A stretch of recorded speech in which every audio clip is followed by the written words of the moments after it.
ఇప్పుడే చేపల పులుసు తిన్నాడు. అది కాకుండా కళ్ళు కూడా తాగాడు. అర్థమైంది అర్థమైంది. మీకు తెలుసా ఇతని గురించి? ఆ? ఇతనికి ఎవరూ లేరంట. ఆహా. తల్లిదండ్రులు కూడా లేరంట. నీకు తెలిసింది అంతే కదా. మ్మ్. వీడికి అసలు పెళ్లి కాలేదన్న విషయం నీకు తెలుసా? మ్మ్. రాధా, ఇవన్నీ చెప్పి నన్ను భయపెట్టొద్దు.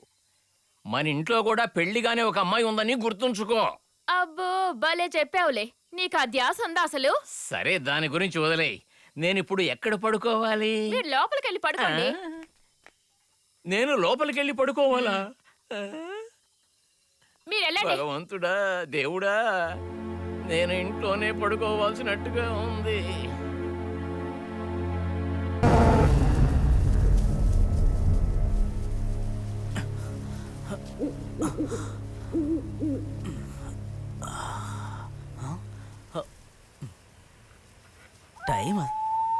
టైం అస్సలు తెలియలేదు.